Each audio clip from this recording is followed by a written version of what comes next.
கிறிஸ்துக்கள் எனக்கு அன்பானவர்களே, மீட்பரும் இரட்சகருமாய் இந்த உலகத்திற்கு வந்த இயேசு கிறிஸ்துவின் இனிதான நாமத்தினாலே என் அன்பின் வாழ்த்துதலை சொல்லிக் கொள்கிறேன். எனக்கு அன்பானவர்களே, தேவனாகிய கர்த்தர் நம் நடுவில் இருக்கிறார். தேவ பிள்ளைகளாகிய நம் நடுவில் அவர் வாசம் பண்ணுவதால் நாம் பயப்பட தேவையில்லை. அவர் நமக்கு சகாயராய் இருக்கிறபடினாலே அவர் வாக்கு பண்ணுகிறார், திகையாதே கலங்காதே என்று. தேவனாகிய கர்த்தர் வாக்கு தத்தத்தின்படி எதை குறித்து நாம் பயப்படாதபடி தேவனை துதித்து ஸ்தோத்தரித்து கர்த்தரை மகிமைப்படுத்தி ஜெயம் பெறுவோம். உங்கள் நடுவில் வந்து வாசம் பண்ணுவேன் என்று வாக்கு பண்ணி இருக்கிறார். சங்கீதக்காரன் சொல்கிறான் 46:5, தேவன் அதன் நடுவில் இருக்கிறார், அது அசையாதே, அதிகாலையிலே தேவன் அதற்கு சகாயம் பண்ணுவார் என்று வாசிக்கிறோம். இந்த வார்த்தையை கொண்டு இந்த நாளில் நாம் தியானத்துக்குள்ளாய் கடந்து போகும். வேத வசனம் சொல்கிறது, திக்கற்ற பிள்ளைகளுக்கு அவர் சகாயரா இருப்பார். ஆபத்து காலத்தில் அவர் நமக்கு சகாயர் என்று வாசிக்கிறோம். ஏற்ற காலத்தில் நமக்கு சகாயம் செய்வார்.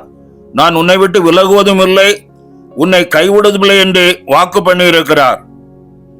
அன்பானவர்களே, அது மட்டுமல்ல, பலன் உள்ளவனுக்காகிலும் பலன் அற்றவனுக்காகிலும் உதவி செய்யும் கேடகம் அவர். கர்த்தாதி கர்த்தர் நம் நடுவில் வந்து வாசம் பண்ணுவார் என்றால் நமக்கு எந்த தீமைகளும் அணுகுவதில்லை. தேவனாகிய கர்த்தரின் சகாயம் நமக்கு உண்டாகும். அன்பானவர்களே, எலியா என்னும் தேவ ஊழியரின் நாட்களிலே 3 வருஷம் 6 மாதம் வானம் அடைக்கப்பட்டு தேசமெங்கும் மிகுந்த பஞ்சம் உண்டாயிருந்தது. ஆனால் கர்த்தர் எலியாவை சாரிபாத் என்னும் ஊருக்கு போய் என்று கட்டளையிட்டார். அங்கு ஒரு விதவை 2 விறகு பொறுக்கி தன்னிடமுள்ள ஒருபடி மாவு மற்றும் கொஞ்சம் எண்ணெயை கொண்டு ஒரு அடை செய்து தானும் என் குமாரனும் சாப்பிட்டு மரித்து போகலாம் என்ற நிலையில் இருந்த அந்த விதவைக்கு திக்கற்று நின்ற அவளுக்கு தேவன் சகாயராயிருந்தார். அன்பானவர்களே, தேவ ஊழியர் சொன்ன வார்த்தைக்கு அவள் செவி கொடுத்தபடியினால் சகாயம் பெற்றுக் கொண்டாள். தேவ வார்த்தையை நம்பி தேவ வார்த்தைக்கு கீழ்ப்படியும் போது தேவனாகிய கர்த்தர் நம்முடிவில் வந்து நமக்கு சகாயம் செய்ய வல்லவராயிருக்கிறார். தேவ வார்த்தை விசுவாசித்து சாரிபாத் ஊர் விதவை சகாயம் பெற்றது போல நீங்களும் தேவ வார்த்தை விசுவாசியுங்கள். நம்பிக்கையின் சிறகாய் மாறி இரட்டிப்பான நன்மைகளை பெற்றுக் கொள்ளுங்கள். லூக்கா சுவிசேஷம் 8ஆம் அதிகாரம் 40ஆம் வசனத்திலிருந்து 56ஆம் வசனங்களில் உள்ள பகுதியை பார்க்கும்போது, யபிரு என்னும் ஜெபாலய தலைவனின் 12 வயது மகள் மரண அவஸ்தைப்படுகிறாள். அவனுடைய வீட்டிற்கு வரும்படி கர்த்தரை வேண்டிக் கொண்டான். இயேசு நடந்து போகையில் 12 வருட பெரும்பாடுள்ள ஸ்திரீ இயேசுவை குறித்து கேள்விப்பட்டு இயேசு நடந்து போகையில் அவருடைய வஸ்திரத்தை நம்பிக்கையுடன் தொட்டு அற்புதத்தை பெற்றுக் கொண்டாள். நேரம் கடந்து போனதால் ஜெபாலய தலைவன் வீட்டிலிருந்து போதகரை வருத்தப்படுத்த வேண்டாம், அவள் மரித்து விட்டாள் என்று சொன்னார்கள். ஆனால் இயேசு எவரியை பார்த்து, பயப்படாதே, விசுவாசம் உள்ளவனாயிரு என்று சொன்ன இயேசுவின் வார்த்தையை விசுவாசித்தான். இயேசு வீட்டிற்கு போய், பிள்ளை சாகவில்லை, நித்திரையாய் இருக்கிறாள் என்று சொல்லி சிறுமியின் கையை பிடித்து தலித்தாகுமி என்று சொன்ன வார்த்தையின் வல்லமையில் சிறுவன் எழுந்திருந்தாள். எனக்கு அன்பானவர்களே, நாம் ஆராதிக்கிற தேவாதி தேவன் நமக்கு சகாயம் செய்யும்படியும் ஆசீர்வாதமாய் வாழ பண்ணும்படியும் கர்த்தாதி கர்த்தர் நம்மோடு வாசம் செய்கிறார். முழுவதும் பிரயாசப்பட்டும் வெறுமையாய் நின்ற பேதுரு தேவ வார்த்தையை நம்பி சகாயம் பெற்றது போல நீங்களும் தேவ வார்த்தையை நம்புங்கள். தேவனாகிய கர்த்தர் உங்களுக்கு சகாயம் பண்ணும்படி உங்கள் நடுவில் இறங்கி வருவார். சங்கீதம் 46:1 சொல்லப்பட்டது போல தேவன் நமக்கு அடைக்கலமும் பலனும் ஆபத்து காலத்தில் அனுகூலமான துணையுமானவர் என்பதை மறந்து விடாதீர்கள். தேவ வார்த்தையை நம்பிக்கையுடன் விசுவாசத்துடனும் ஏற்றுக்கொண்டு அவரை அண்டிக் கொள்ளுங்கள்.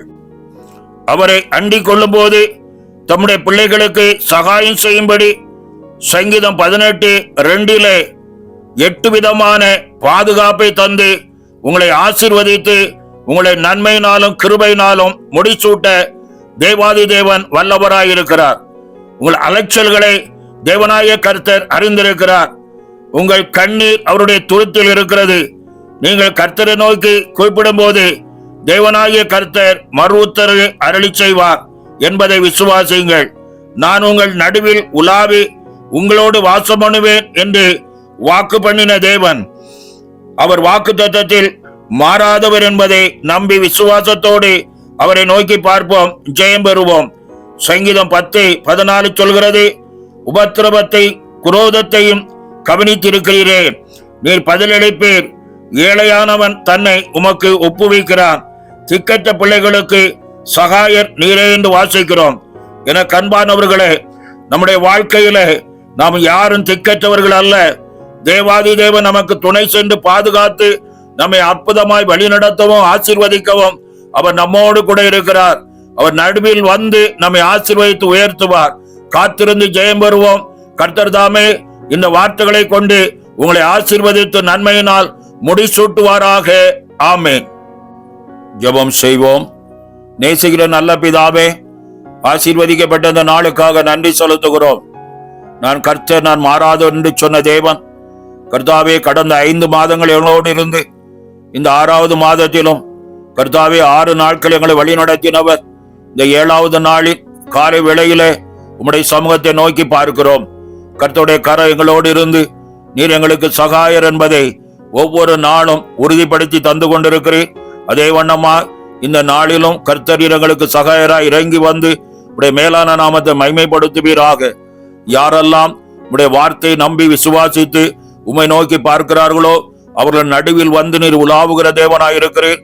அதே வண்ணமா இந்த நாட்களிலும் யாரெல்லாம் உம்மை நோக்கி கூப்பிடுகிறார்களோ, என்னென்ன எதிர்பார்ப்புகள் தேவையோடு காத்திருக்கிறார்களோ அவர்கள் நடுவில் வந்து உம்முடைய ஆசீர்வாதத்தின் கரம் அவர்களோடு நிலைத்திருந்து ஜெயமெடுக்க கர்த்தர் உதவி செய்வீராக. உடைய மேலான நாமத்தை மகிமைப்படுத்துங்க. உன்னத கிருபை ஒவ்வொருவரையும் சூழ்ந்து கொள்ளட்டும் ஆண்டவரே. யாரெல்லாம் உம்மை நோக்கி கூப்பிடுகிறார்களோ அவர்களுக்கு மறு உத்தரவை செய்து உடைய மேலான நாமத்தை மகிமைப்படுத்துங்க. எல்லா மகிமைங்க நமக்கு செலுத்துகிறோம். இயேசுவின் நாமத்தில் ஜெபிக்கிறோம். மேன்மேன் வாக்கு தத்தங்கள் ஒவ்வொன்றையும் கரத்திலிருந்து எடுத்து கொடுத்து ஆசீர்வதிக்கிறோம் நல்ல பிதாவே. ஆமேன், ஆமேன்.